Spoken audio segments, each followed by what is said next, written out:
Good evening, everyone. My name is Stephanie Steele. I am the PI Community Engagement Manager with the Immune Deficiency Foundation. I want to welcome you to our Zebra Strong series, How to Thrive and Survive in an Emergency. This is session 2 of 3. So welcome, everyone. We're happy you could join us. I'm going to start with our disclaimer. The Immune Deficiency Foundation education events offer a wide array of educational presentations, including presentations developed by healthcare and life management professionals invited to serve as presenters. The views and opinions expressed by guest speakers do not necessarily reflect the views and opinions of IDF.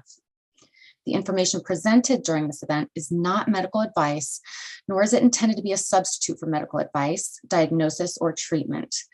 Always seek the advice of a physician or other qualified health professional with questions concerning a medical condition.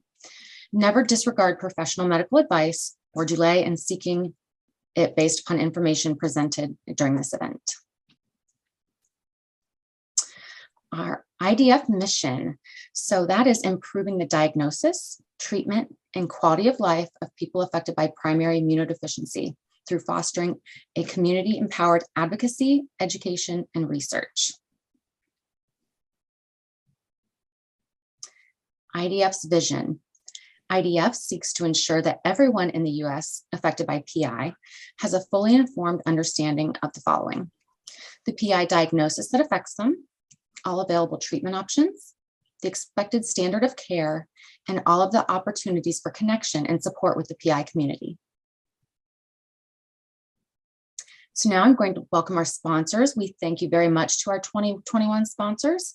We have CSL Behring, Grifols, Takeda, Horizon, Octapharma, Accredo, ADMA Biologics, BPL or Bioproducts Laboratory, Farming, X4 Pharmaceuticals, Kedrion Biopharma, and Solio Health.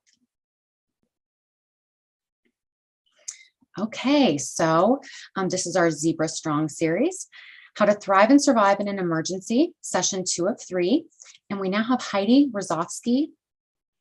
Hi, everybody. I want to thank you all for coming again today. So this is the second of 3 parts on how to survive and thrive in an emergency.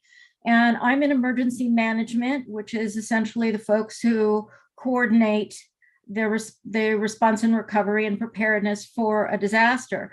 And I specialize in preparedness for people with accessibility concerns, whether it's accessibility to medication or any other possible disability, medical condition, non-English speaking, all the rest of it. Tonight, we're going to talk a lot about kits and a personal support system and some things about evacuation.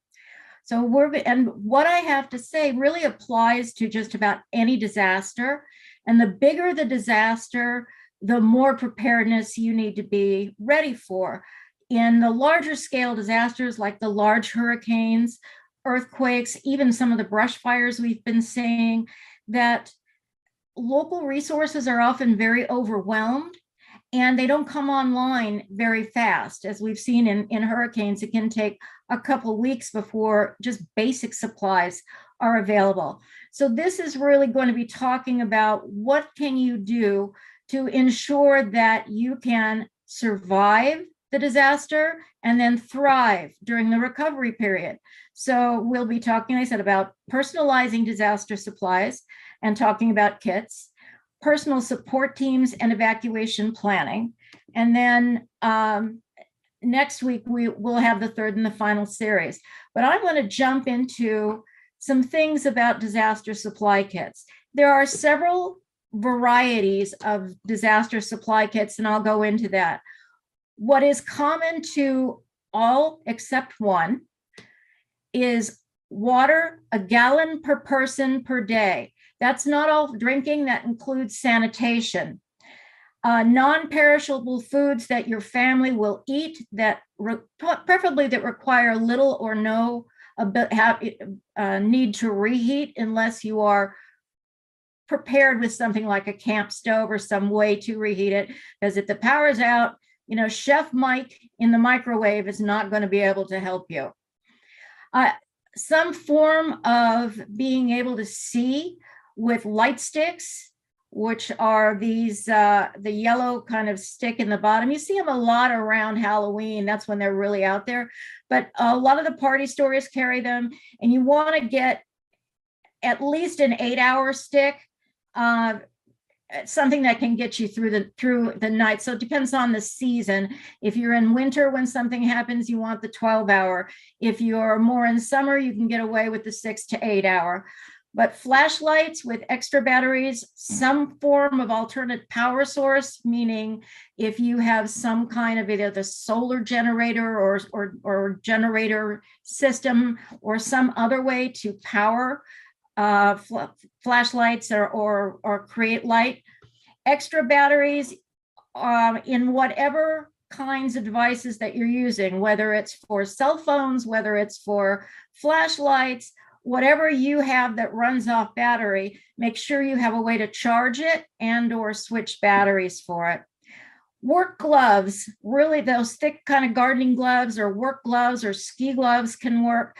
Protective goggles, sturdy shoes, those are closed-toed sturdy shoes, and heavy socks. And the reason why we talk about that is after a disaster, particularly when there's been a lot of movement of things in the house from hurricane winds or tornadoes or floods or whatever it is, there's a lot of debris around. Some of it can be broken glass. Some of it, can be, all kinds of chemicals and things that come out of your kitchen cabinet that you use for cleaning. So you really want to make sure that you don't cut your hands and you don't cut your feet, and that you protect your eyes. A whistle. Why do I need a whistle? Everybody usually thinks. If you get in a situation where you cannot leave where you are without help, you're trapped for some reason, a whistle is great because the voice only goes so far yelling for help, and then you'll strain your voice, or your voice will go into laryngitis and you won't be able to be heard. So a whistle is a much better way of signaling that you need help. And first responders listen for things like that.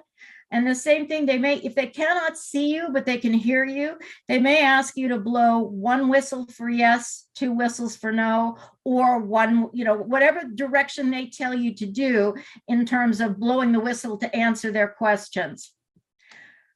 And then medical information list and critical medications. And what I mean by critical medications is not necessarily always going to be prescription medications, but there are a lot of things that are now over the counter that are still part of our medical regime that we really don't want to do without during a time when we are stressed to the max.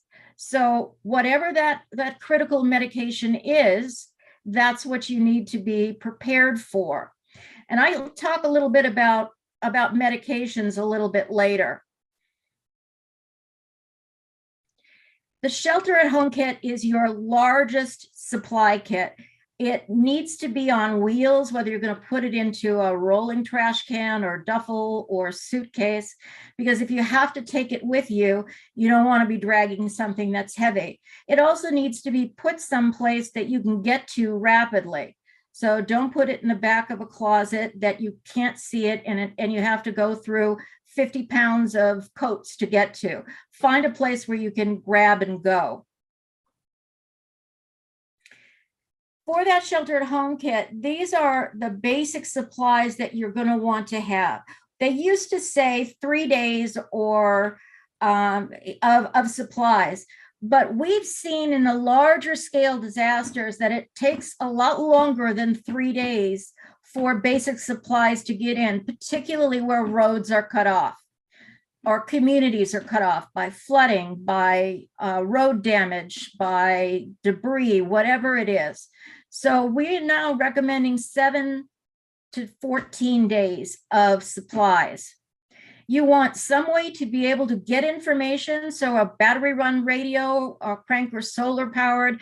one that includes a weather radio, particularly for those who are living in tornado country and so forth. That's a good idea, so you can get the alerts that you need as well. Cell phone chargers, extra batteries, whatever it is that you're going to need. That cell phone may become a critical way to communicate with loved ones, as well as getting critical information. And again, like I said, light sticks, power source, some form of cooking utensils. The manual can opener is definitely something that you want to make sure that you it's driving me nuts, that you make sure that you have, because the electric one may not be open or available to you. So make sure that you have that. And by cooking utensils, like in my situation, I live in earthquake country in Southern California. So one of my means of dealing with cooking, I have both a camp stove and I have the gas that powers it in small canisters. But I also have a barbecue that has a side burner, so that I can also run on propane. So if I have a way to basically heat something like soup, there's no gourmet cooking here, but something I can dump out of a can and heat it up, then that's great. If for some reason that's not available to me, I also have things that are in my my kit that is going to be food that doesn't require heating up and is something that your family will eat. So that's one of the things that you need. Charcoal or gas grill can be very useful. Depends on what you have over it in terms of being able to set a pot or something on it, and some form of being able to light the charcoals is also really, really helpful as well. Otherwise, it's going to be a cold night. Wrenches to turn off gas and water, and that's what this 4-in-1 tool looks like.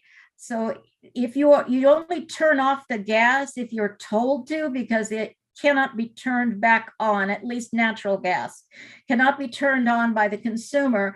It has to be turned on by the gas company, and it's going to be a while before they're going to get to you to turn that back on. So unless you smell gas, or there's a fire nearby that your home is being threatened by after something like an earthquake or something that's not typical, then you may want to turn the gas off.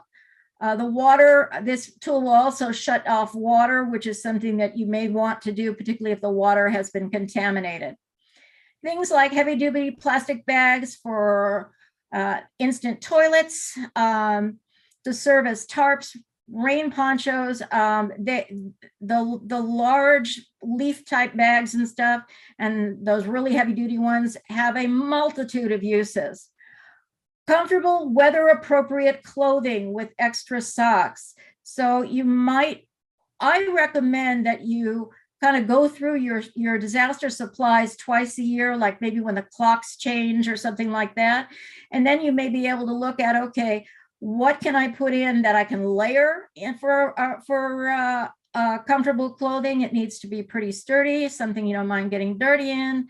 What can I do to make sure that I can accommodate whatever the weather is? After hurricanes, sometimes and particularly in the summer, the humidity is terrible and you don't want heavy clothing. Medication, eyeglasses. For those of you who are doing sub-Q, you want to make sure you have your supplies and medications available in some manner. For those who are getting an IV format, keep some extra kits to access ports or however they're accessing your veins. Keep some of those supplies in your disaster supply kit. They may be running low when whoever your home healthcare person finally can get to you in terms of managing treatment. And if you're due for treatment like a day or two after the disaster occurs, it's going to be a bit before it's going to get to you. So just be aware that in a disaster, timeframes on your treatment may change. Plan to maintain refrigerated medication. One of the things you can do when the power goes out is keep refrigerated medication in the freezer until it comes up to a temperature that it's getting a little warm. Or actually, you start with the refrigerator. When that gets too warm, you put it down in the freezer because that will have warmed up some. Another thing you can do is take something like the small insulated lunch bags and some of the things like the first aid supplies where you can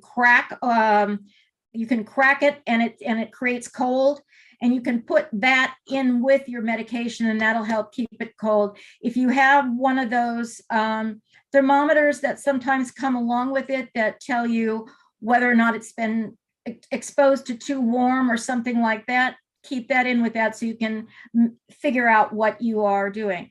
If you have any adaptive equipment, anything that you need to take with you or you will need to use during and after the disaster, make sure you label it, like put an address label on it.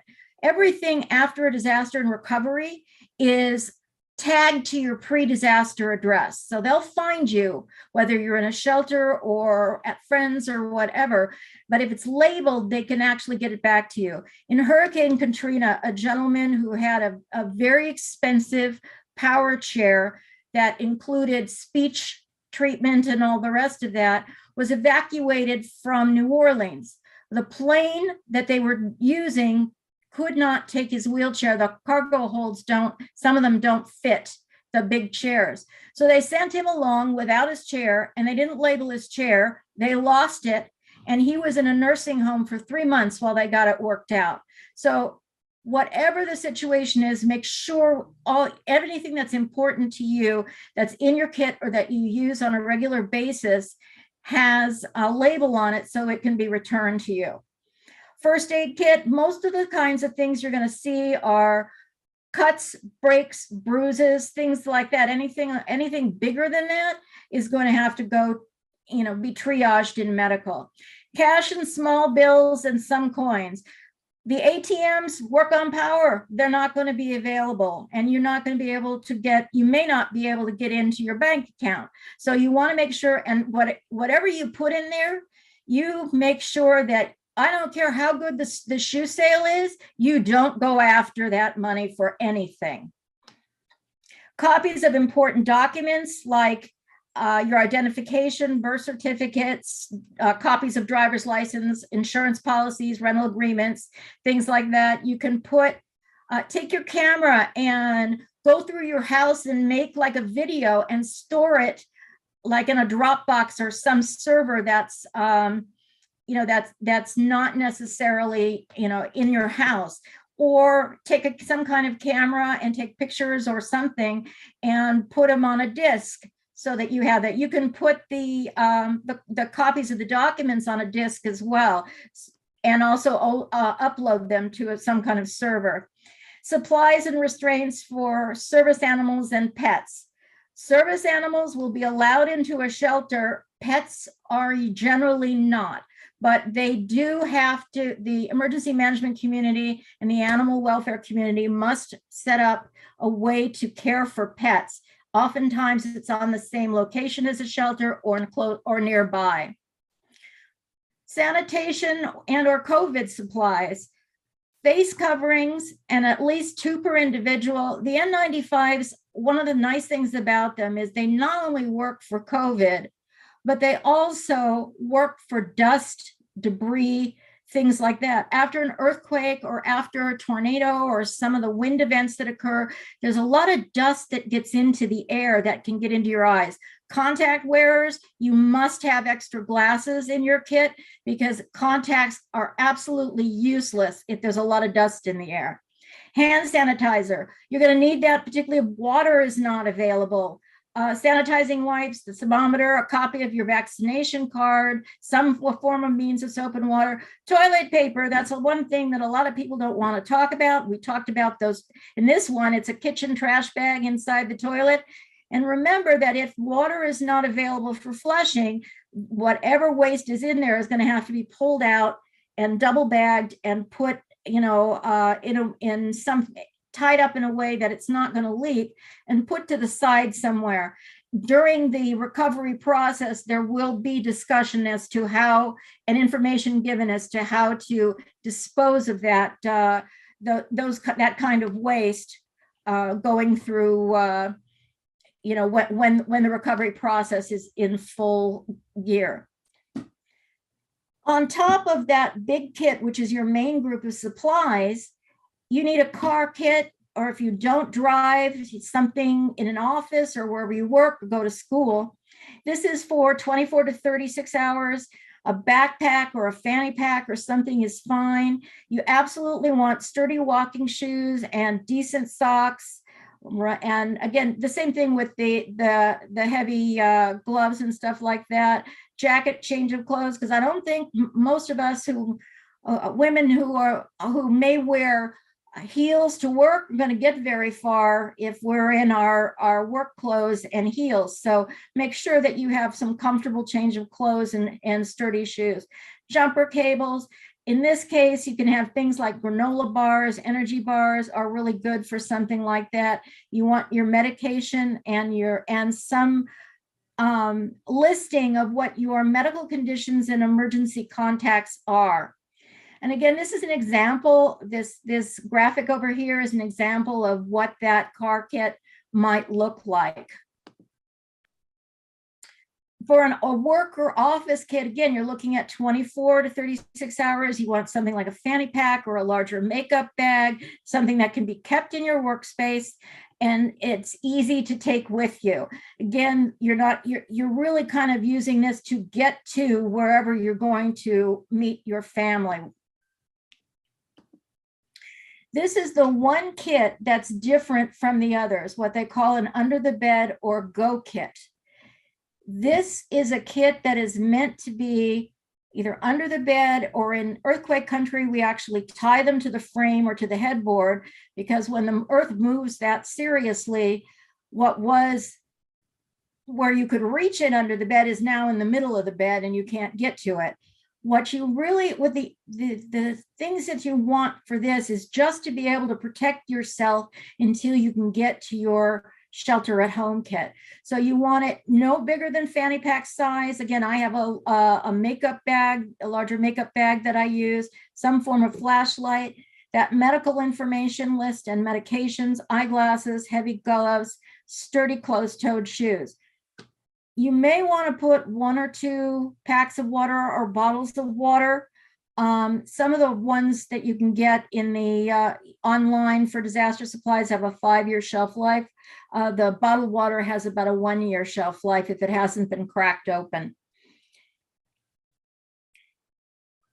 One of the other really important things is, okay, what if I need some assistance? Whether you have a big family and you're going to need some help, particularly if one member of the family or the older members of the family that usually help aren't available.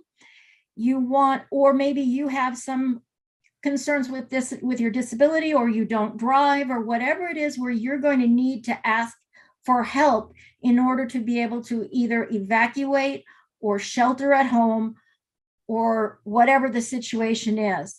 You want at least 3 people who are within walking distance who can come to check on you immediately.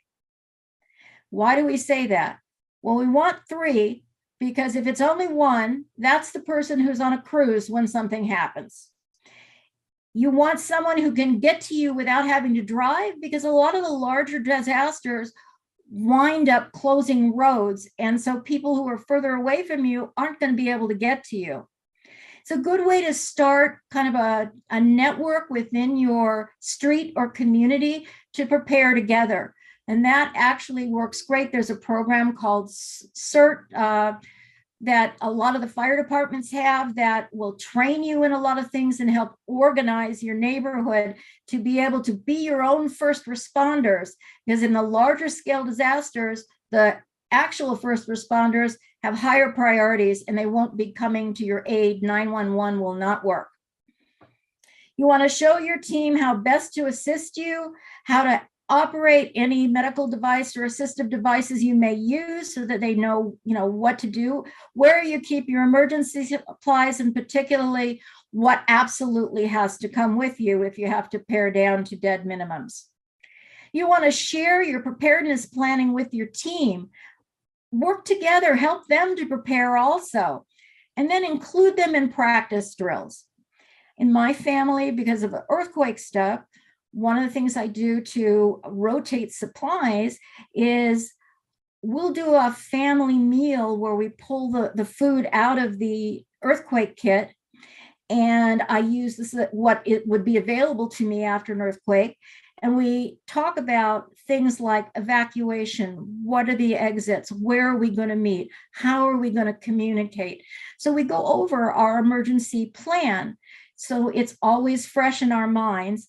And then the other thing that I do is I take whatever supplies, since I do it approximately every 6 months or so, or at least twice a year, I take those supplies and I put them back in my cupboard. And then I take the things that are in my cupboard and I put them into the disaster kit. This way, you're not losing a lot of money just putting it into a disaster kit. And that's, again, why it's so important to have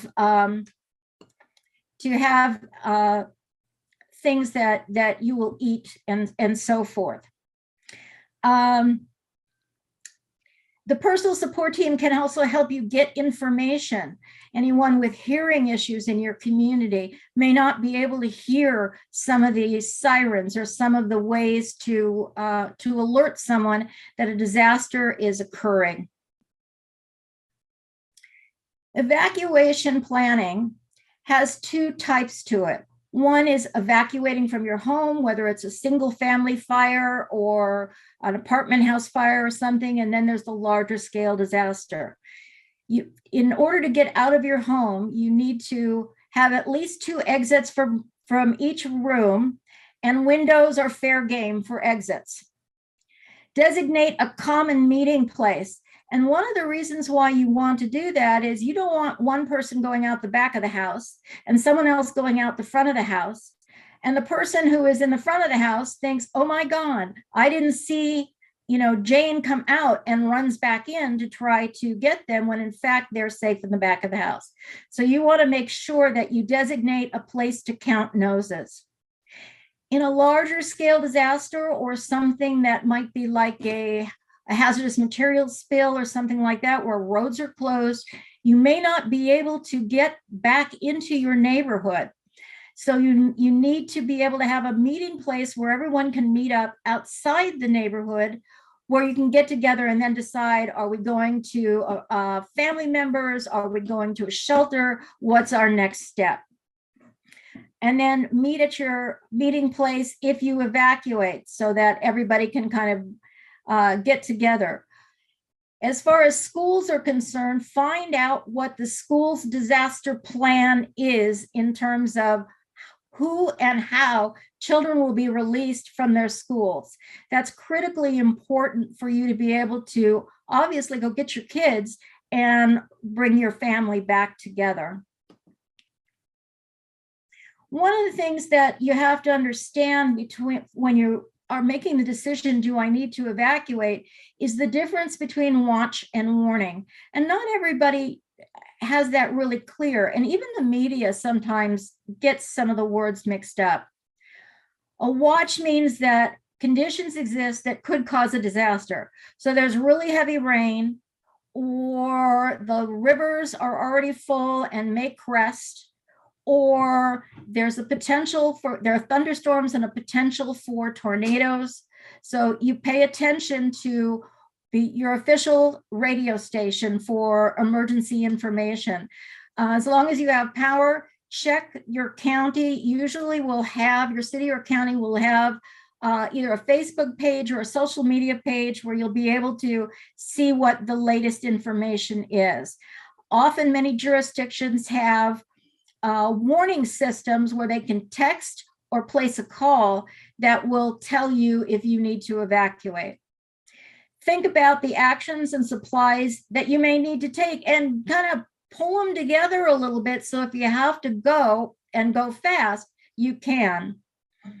If you need any assistance evacuating, start alerting your personal support team so that they can help transport you or help get you ready to leave. Watch for changes in conditions. If you see the sky changing, the hail gets to like baseball size, you start seeing the circular clouds or the rivers going over the banks, or all of a sudden the rain picked up and it's raining cats and dogs and you're starting to see mud coming down the street. Those are things that may tell you, I may need to get out of here now. I don't have time to wait for the emergency management, sheriff's department or fire department to issue a formal warning. So that's something that you need to be aware of. If you do have official instructions, follow them. But if you don't, and things are getting dicey where you are, get out and be safe. A warning is an emergency that's happening now. The conditions are right. The rivers are overflowing their banks. The hurricane wind has come on shore in your area. Whatever it is that has occurred, that you need to get out. Understand whether or not those events are affecting your area, particularly when sometimes the watches and warnings cover a large area. How is the event affecting your evacuation routes? Do you have low-lying areas that flood normally when it rains? Well, that may not be a way to get out when there's very heavy rain. So really take a look at your neighborhood and already plan several ways you can get out of your neighborhood so that you don't get trapped, or your chances of getting trapped are lower. Pay attention to the official alerts and instructions, and follow instructions from authorities. When they come knocking on the door, those who choose to stay in a major disaster are quite literally putting their life in danger.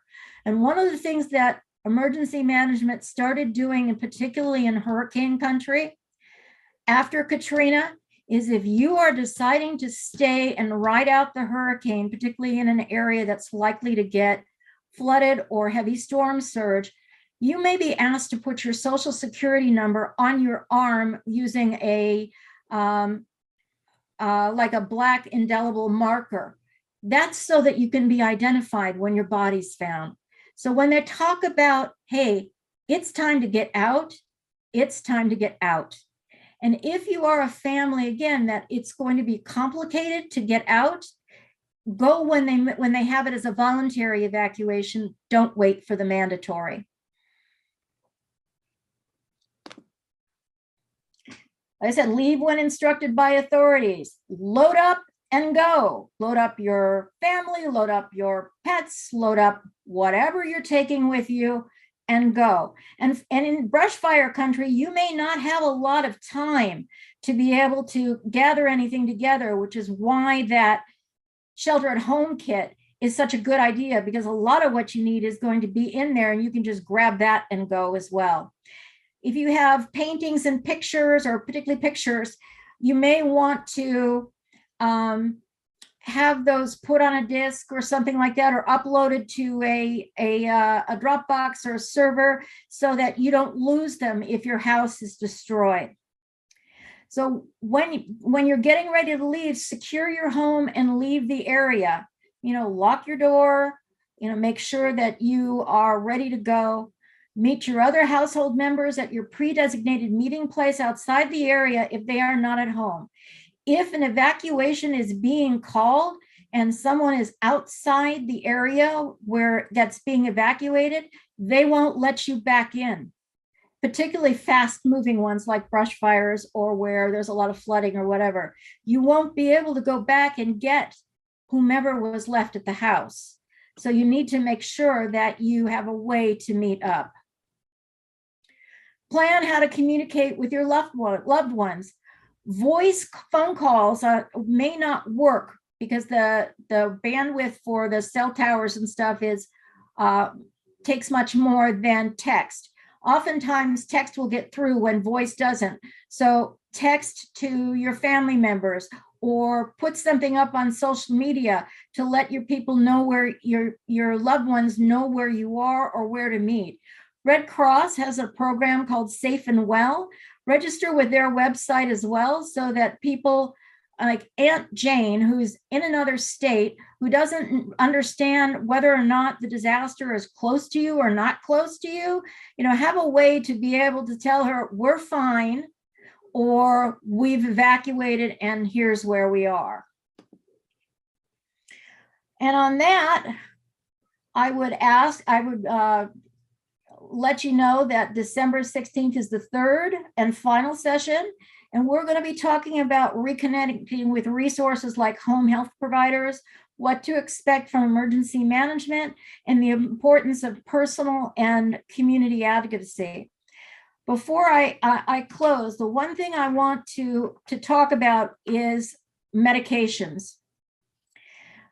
Regular medications that are not controlled, that are not the pain medications or highly controlled medications, you may ask your doctor for a prescription for that says for emergency use. I think it has to be renewed every year, and you can keep that in your disaster kit. But you also want to try to get some of your medication stockpiled. So what I do is I renew my medication whenever I'm allowed to by my insurance. And there's usually anywhere from a 7 to 2 day window.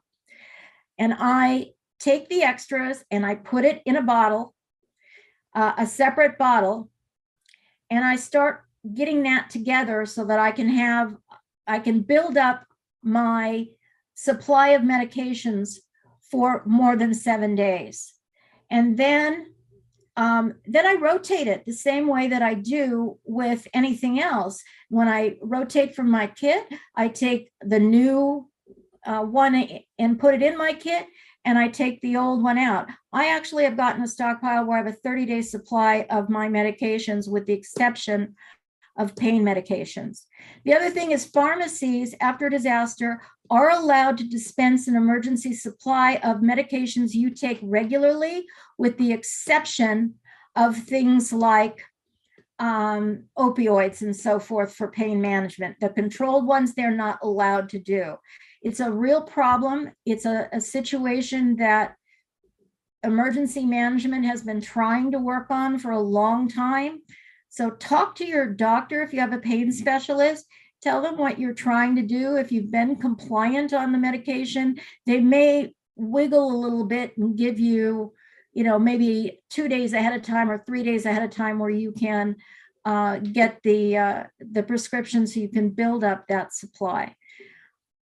So those are the things that we're covering for today, and I'm open for questions. So at this time, I'd like to introduce my colleague, Colleen Brock. She is our Manager of Medical Programs, and she will moderate the Q&A. Colleen? Thanks, Stephanie. Good evening, everybody. Nice to see you. And thank you so much, Heidi, for your information. I wish I had heard this several years ago, before the tornado, hurricane, and flood all hit my house. 2 of my houses, of which none were in any area that should have happened. So if just a warning to everybody else, just because you live in an area you don't think is going to get hit, don't count on it. Be prepared. And I have learned a lot. A lot of that is changing, and the definitions of areas that are prone to disasters because of climate change. So there's a lot going on where older flood maps may not be up to date as to some of the changes that they have. And again, we're seeing stronger storms and so forth. The one thing I want to mention too, before you start asking questions, is that I have sent some resources to IDF so that they can be sent along with you. They are Food and Water in Emergency, which tells you a lot about food and water storage. There's a few others. One of them that's very good is called 21 Days to Prepare, and it has both action items and things that you can do and buy and prepare to make your preparedness journey not seem maybe so overwhelming. All right, so let's look at questions. What do you do if your sub-Q supply is damaged in a disaster? The first thing I would do would be to contact whoever your pharmacy that provides it, or your home health care agency, and let them know what's going on. One of the problems is whether or not the, what the situation with the insurance company is. Most of them can pick up an emergency supply of situation, and you might get some pushback on that. If you do, in the recovery phase, like if you go to, for instance, American Red Cross has a program within their shelters where they have medical personnel, usually nurses or EMTs or something, who have the ability to connect with organizations and pharmacies and so forth, and if necessary, pay for the supply. So there's more than one resource. Red Cross happens to have a very extensive casework program that is really designed to meet emergency needs, including replacing eyeglasses, medications, things of that, the sub-Q supplies, the medication, any of those kinds of things are something that you may want to contact Red Cross or check into a shelter or a reception care center or something. And then also some of it may be able to be picked up later by FEMA. The other thing too is I invite some of the sponsors that are here to get involved with developing a plan to assist people who may have damage to their supplies and their ancillary medical supplies and or their medication, to be able to get medication to them in a disaster if their resources are such that it's going to require too much of a delay, or they're not able to get it from another source. Now that I put them on the spot. And I would also be happy to write any articles or anything like that you want on your education, within your education programs regarding emergency preparedness. I'd be happy to do that. And I'd be happy to work with you on trying to build a connection plan in an emergency. Thanks, Heidi. So the next question is, what would you exactly determine as a safe place? Okay. That really depends on the disaster. If you are in an area where you're seeing, and I'm thinking, it really depends on the disaster. There's a difference between what to do in a safe place for an earthquake than there is for a tornado.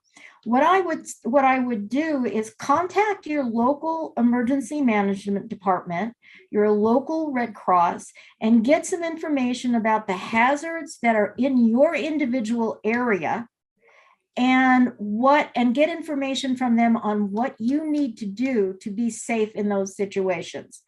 Same thing in terms of any disaster at all. Here in California, we actually have an app that's run by the Office of Emergency Services, where you can plug in your address and it'll bring up what the hazards are in your area. So, but California tends to be a little weird that way. We're a little ahead of the game. And that may not be available in all areas, but talk to them about what their warning systems are. Get involved in asking those questions from your local area folks that are doing preparedness. The fire department sometimes has preparedness programs. Emergency management tends to have programs like that, whether it's a county or city, depends on how big your area is, but there is somebody covering that area that has the responsibility for preparedness, planning, recovery, and mitigation. So connect with your local area and find out where you are in terms of which hazards are applicable to you in your area. Thank you. Next question. Do you have suggestions or ideas for storing your home kit if you live in a studio apartment? I would say if you can fit like a rolling suitcase under your bed would be one place. You may have a closet that's easy to get to. If it's one of the rolling trash cans, try to find one with a flatter kind of lid to it, throw a tablecloth over it, use it as an end table, and there your supplies are. So it really, you have to get creative in thinking about what you can do and how you can store them so that they are available to you when you need them. And again, how much you need to supply if you're just one person is different than someone who's got a large family.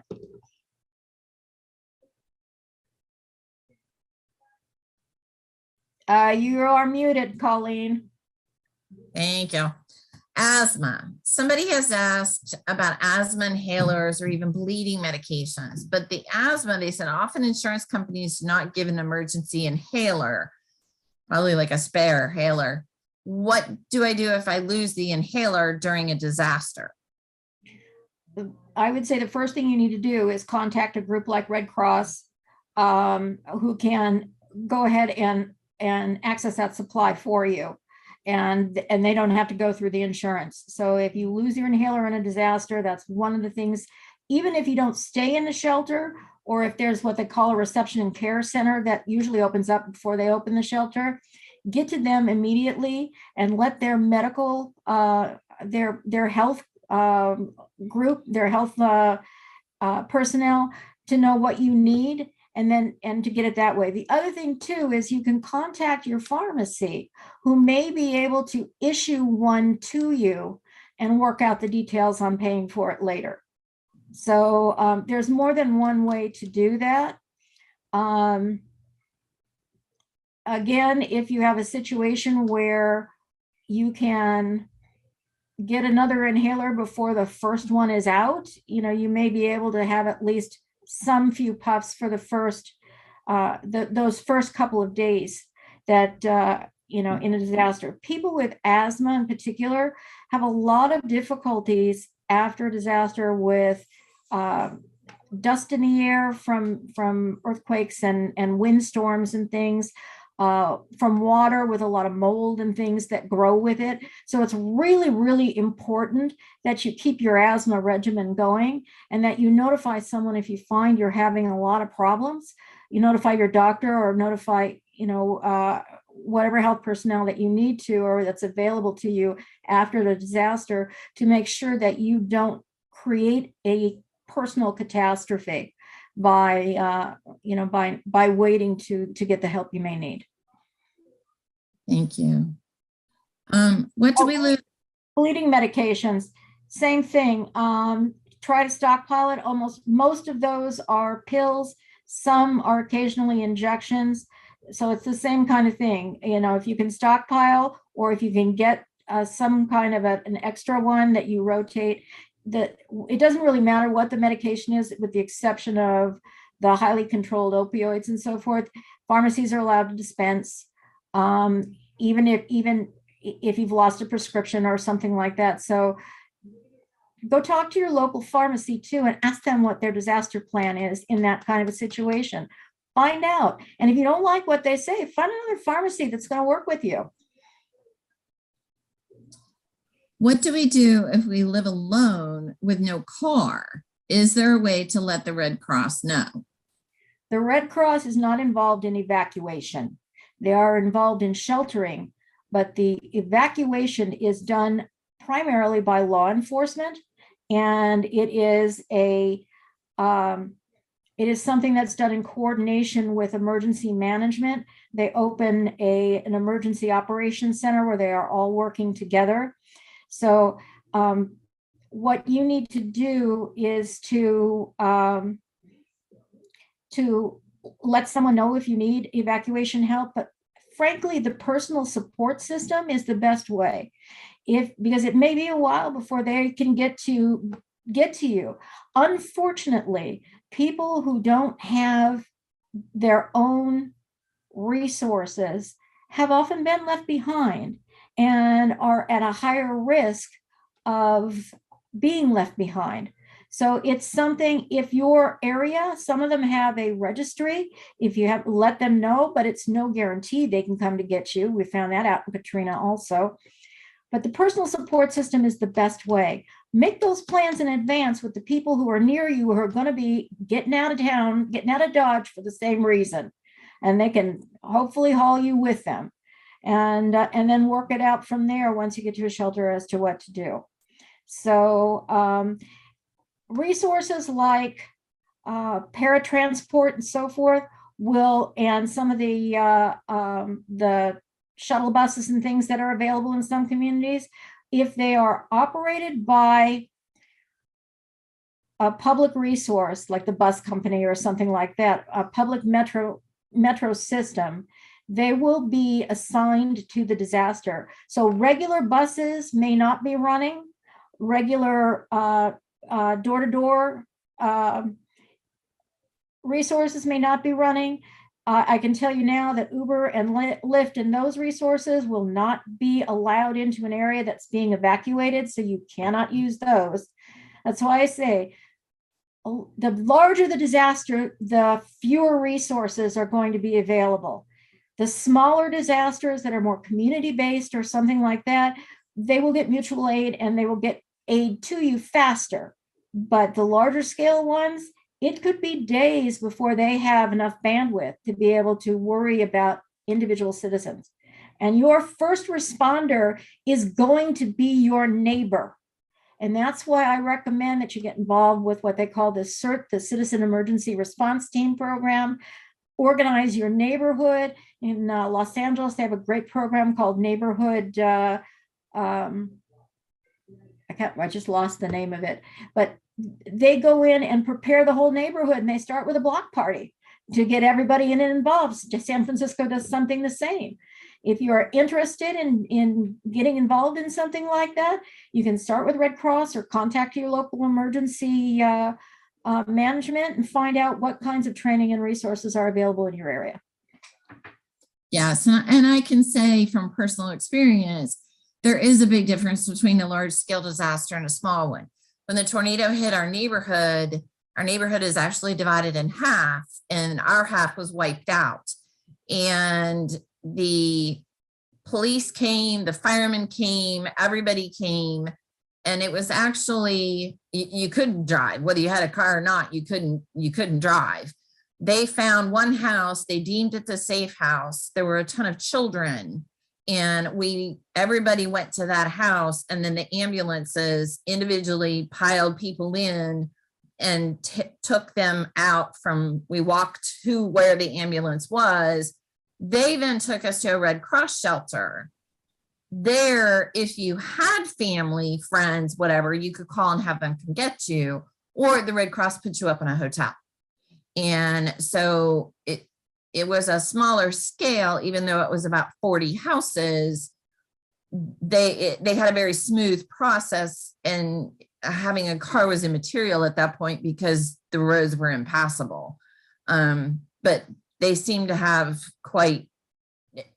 they were so good that because the kids were all little, the firemen, when they came into what they called the safe house while we were waiting to be evacuated, they always would take off their big helmets and everything. So the kids weren't scared. Like, it was just, they really, really had thought out plans just to kind of give a little reassurance.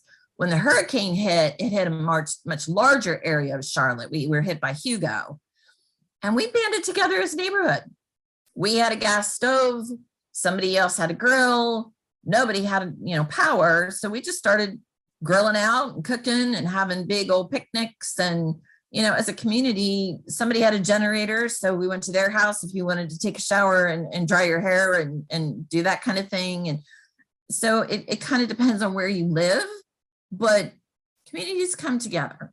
And the larger scale ones, I think, is where you get into the real waiting game, and they're dealing with a much larger amount of people that they have to handle. But you still, when we got hit by the tornado, the police officer walked me down. We had a 6-month-old at the time.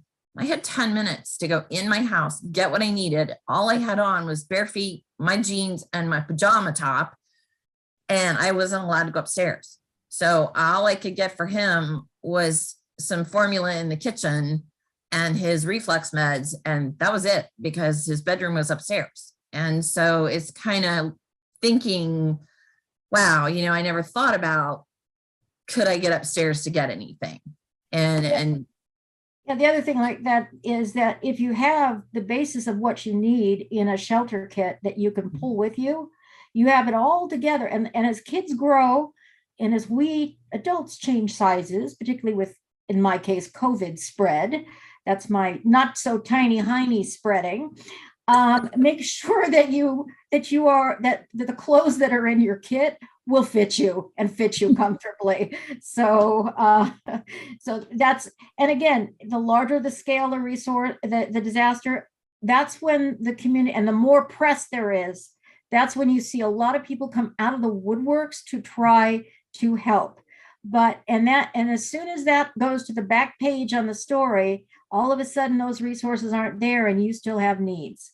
And that's where the recovery portion comes in. And that's part of the discussion that we will be having next week. And kind of along that line, somebody has asked, what do we do if we can't afford to evacuate and spend money on travel or a hotel?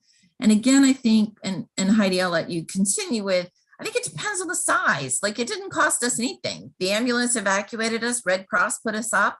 They paid for the hotel until our insurance, took over.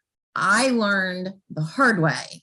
And my personal advice to everybody is review your rental and homeowner policy.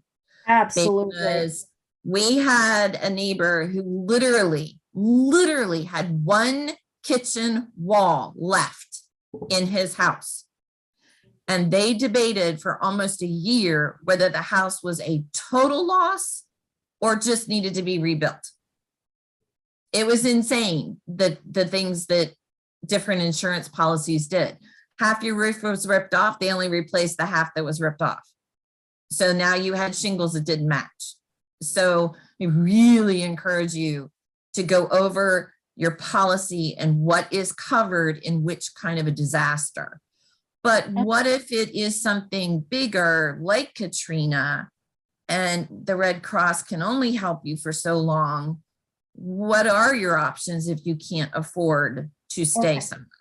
And again, that's going to be a part of the discussion for next week, is the recovery resources that are out there and available, from FEMA to Red Cross to what's happening in faith-based communities and local community advocacy, the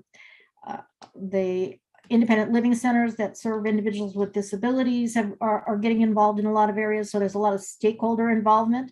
So we'll be talking a lot about that, and a lot about how your personal and community advocacy can include emergency management, so that your family and your community has a better idea of what's going on, and that your needs are being considered in the emergency plan. I got into this in the early I was in Red Cross, working for Red Cross, starting in the late 70s. But when I was diagnosed with MS in 1981, I went into a shelter exercise the first time I had to use a wheelchair when I came out of remission. And I looked at the way the cots were set up and everything, and I said, hey, wait a minute, I can't transfer on and out that couch. How are you going to take care of my tail end? And they kind of looked at me with a fish face, kind of, oh, I never thought about it kind of look. And I rolled up my sleeves. I've been working in this area ever since, doing both paid and pro bono work to make sure that individuals who have needs beyond food and water, who have medical needs or don't have transportation or don't speak English or have some kind of disability, where that is being included in emergency planning. It's also the law now that it has to be included within emergency management planning. How well that's being done depends a lot in terms of the stakeholder advocacy that's going on in the area. So it's always squeaky wheel gets the grease. And I can tell you that a lot of it is so focused on COVID right now that we are seeing a lot of emergency management drop a lot of work going on in regular disasters that occur. So you may have to verbally kick somebody's hiney a little bit to get them to pay attention. Take that zebra hoof and just give them a good kick, and make sure that they pay attention to what you have to say. Thank you. Is there a typical way that schools will evacuate its students? That's very interesting. It depends on the area. A lot of schools practice fire drills where they get to the playground, and a lot of them don't have a lot that they've really thought out strongly beyond that. Now, in some areas where the sheltering may be inside the school or whatever it is, but it's like once they get past the initial event, it really depends on how much work has been going on within the school district and the individual schools themselves to be able to, what a parent wants to know is who's allowed to release, and they usually have a card that you have to sign at the beginning of every year that says who can your child be released to. So you want to make sure that you send that back. And that may be something that you may even have a personal support team member who's also got a kid in that same school and can go grab both kids because you don't have the card to do it. So you can make sure that that person is on there, that whoever is going to be allowed to take your kid off that school setting, and that, what can they do?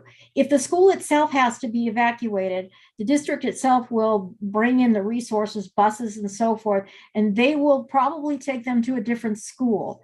That's the usual way things are done in most areas. And then you have to get notified as to where you can pick up your kid. So you again want to make sure that, and you want to make sure that the school also is tracking who your child has been released to if someone other than you has the ability to pick that child up. So that you want to know several things from your school district. What is their disaster plan? What is their evacuation plan? What is their plan in terms of reuniting the students with the parents? How is that tracked? So, and how are they going to contact you, particularly if the children are being moved because of a disaster event? So you've got some questions that you need to ask that most parents don't, and the schools don't often advertise much beyond that beginning of school paperwork. They don't have a lot to say about it unless somebody brings it up. And a lot of that comes out of the district rather than the individual school. So the principal may say, oh yeah, we got it covered. I don't settle for that answer. When my daughter was in school, I didn't settle for that answer. I wanted those questions answered. And I also help the schools to do some of that, but it is something that as a parent, and particularly as a parent, if one of your children is part of the zebra herd, you want to make sure that any medical things that may occur or happen within the school period of time, medications and so forth, go with your kid. So how are they doing that? How are they making sure that whatever situations your kid may need, if they're going into a congregate care situation, is there a way for them to be able to maybe put your child, if you've got a lot of issues with stuff that goes on, that kids pass back and forth, whatever the situation is with your individual child, you need to find out how they're going to handle their needs. And again, it's a law. They have to deal with it. So, and the school districts, the doctors, the firefighters, the police, emergency management, they all have a lot to do for a lot of people. You only have you and your individual family that you have to worry about.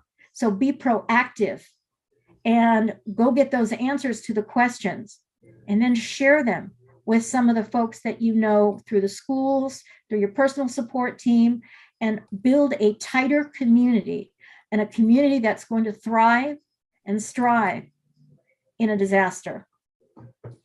Thanks, Heidi. We've talked a lot about natural disasters, but there's a question about civil unrest emergencies. Seems to be no one is giving directions as to what to do in those cases. And unfortunately, we're facing a lot of them. And that's very interesting because the civil unrest is an entirely different situation. Red Cross doesn't usually open shelters unless something is occurring where they're evacuating people because there's there's an ordered evacuation because of a threat, but they don't get involved in this, in the issues going on that are causing the civil unrest. Emergency management will activate, police and this and that. They may be working in the operations center and having that, but the rules for civil unrest are very different. So, and again, and different communities do different things. Same thing with schools now with active shooter programs. You need to know what they're doing about that. And you need to teach your kids to run, hide, fight, depending on what their options are in an active shooter. Same thing that we teach adults in an active shooter situation. I have a friend who's a quadriplegic. He actually happens to be the head of the Office of Accessibility for Emergency Management. And we had a discussion about run, fight, hide. And I told him, I said, people underestimate a lot of people with disabilities. And I said, I don't think a shooter is going to necessarily notice you as much as a threat. And I said, if I were in your situation and I had no other choice, I'd run the guy over with the wheelchair to get out. So you kind of have to think about what resources are available. He actually put that in the document that the state released on active shooter, on how to deal with an active shooter situation. So again, you want to know from the school system what that is and make sure your kid understands what they need to do. And they are having active shooter drills in a lot of the schools too. Yes. Somebody asks, is there something to put into water to sanitize it when it is undrinkable? Yes, there are a bunch of different types of things. You go online and you can search these. There are these straws, that they have that have a purifier in them. There are tablets that you can put in, into water. You have to make sure that whatever you're putting in, that you have the volume of water that it purifies. There's also a way to do it with bleach with no scent or anything else like that. And in the food and water in an emergency, the formula for that's a resource that's going to be mailed out, talks about that. But there are a bunch of different things. A lot of backpackers use the straw type stuff so that they can, when they're backpacking, that they can purify water from a stream that they're not sure of or something. So you may find a lot of that kind of stuff even in a sporting goods store where you can take a look at it and ask some questions about it. But there are a variety of products. So if you put emergency water purification or individual water purification into a search engine, you'll get a bunch of different products that are available. Thank you.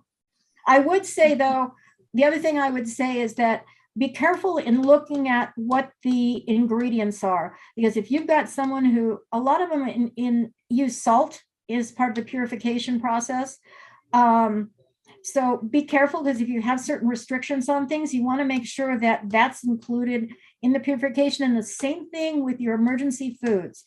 If you are a diabetic or you have some medical condition where you're on a specific diet, cardiac or whatever, make sure the foods that are in your emergency kit are ones that will help promote your health, not endanger your health. What I'm gonna put this in two different perspectives. The question is, what if I get my PI meds in an infusion clinic setting? So looking at it as, okay, I can't get to the clinic because I'm in the disaster zone, but also what if I'm okay, but the disaster happened at my infusion clinic? Absolutely. You want to have a conversation with the infusion center about, do they have a plan? What is their plan? And if they don't have a plan, take that zebra hoof and put some oomph into it until they really get serious about thinking about it. So I am working, I get my IVIG at home. And I'm still fighting with the home healthcare company about getting solid, realistic planning put together. They have a lot of stuff that's on paper, and I've seen a lot of these paper plans and formats before, but they've never drilled it. They really haven't thought about all of the possible scenarios that could happen. And it's like, oh, don't worry about it. We've got it covered. We're going to, we'll get to you.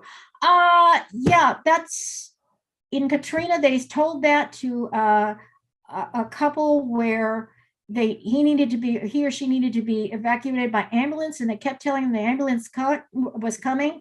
They drowned because nobody came. So it's a situation that your level of advocacy and finding out and pushing some of the resistance away may very well save your life, or at least put your life in less danger. Because one of the issues after a disaster is disasters are messy, and there is a lot more types of illnesses that come out of it. And also in congregate care settings like shelters, there's more colds. Now we've got COVID to deal with. There's mold growing. There are things that may kick up allergies, or that may actually send an immune system into the drink. So it's something that ensuring that you have that set up, you know who you have to contact, how you need to contact them. Will they come out and and help you? Do you have to meet them somewhere else? And how do you get there? Be sure that you take a look at your situation and really think through, okay, I do this on a regular basis. What if I can't do it that way? How can I do it? Get those answers for your home, for your family planning, so you know what to do, whether you have a zebra colt or whether you're a grown zebra. You need to know the answers, because those of us that are adults, our kids are depending on us to, and studies have found that children recover from disaster better if their parents don't fall apart. If their parents are more confident and show what they know how to do, the children recover from disaster much better. The children pick up the energies and the problems that the parents are worried about. And if they don't feel safe, it makes their ability to recover emotionally from the disaster much harder. Agreed. Last question. How do you prepare for an emergency if you live alone, you have a pet, and you have nowhere to go if needed? No family or friends in the area who can take you in. What will happen to you in that kind of a situation? I would write your social security number on your arm. If you are, and I say that, and I don't say it facetiously, you have to get proactive about this. Go talk to your neighbors. Tell them you're working on emergency preparedness. Maybe have them over for coffee or something, or if the weather is fine, set up something outside where you can talk about this kind of stuff. You need to have that personal support team anywhere you spend a lot of time, at work, at home, at school, wherever. Each one of those places has to have that team. Those people are your first responders. If you don't know anybody, smile and get friendly, because these are folks that are going to need to have access to be able to get into your place in case you can't get to the front door. So they may have to have a key or a combination to one of these smart locks or something like that. It's really, a lot of this is on each of our individual shoulders to do what's right for us and our family.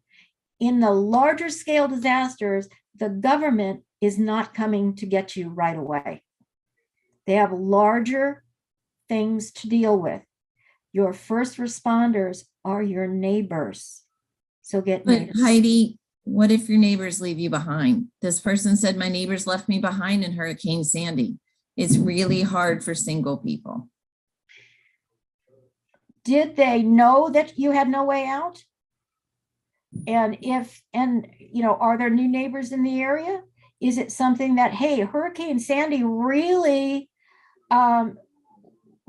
opened my eyes about something? Can we get tighter about this? How can we remain in communication so I don't get left behind? And then the nice thing about if you have a personal support network that they are doing preparedness with you, doing a disaster drill, being able to work together, and that you become a team together. They're not going to leave you behind as easy. You develop a personal relationship with them. And you got to remind them, don't assume I have a way out. And if you get stuck in that situation, and you have a way to communicate outward, try to let police, 911, if you can get to it, or someone from, in the emergency situation to know that you need to be evacuated. It may take some time. They will not come and get you during the height of the hurricane. So when they talk about it's time to get out in the voluntary evacuation phase. Start making sure that you have talked to your resources. When that hurricane watch goes up, you start pulling together who's going to help you, notifying your personal support team, making sure that you're already talking. So it's not just, I got to get out of here and, oh gosh, we left so-and-so behind. Make sure you're smiling in their face so they can't leave you behind. Sit on their porch. There you go. Lean against the car. Go sit in this back seat. Heidi, thank you so much for volunteering your time and your amazing knowledge. I learned a lot the first time. I've learned more tonight, and I look forward to the next session. So thank you so much for being here. And with that, I'm going to turn it back over to Stephanie. Thank you for having me, and I'll see you next week. Yes, ma'am. Thank you very much, Colleen. Heidi, that was very informative, and we certainly look forward to session 3 of this series. So at this time, thank you again to all of today's featured sponsors. We are honored that you have been able to join us and share information regarding the resources you have available. So we thank you. And that would be CSL Behring, Grifols, Takeda, Octa Pharma, Farming, X4 Pharmaceuticals, and Kedrion Biopharma. Thank you. So once again, thank you for joining us tonight. We hope that you have found this information presented very helpful. Please remember, IDF is here for you every step of the way. We'll see you next time.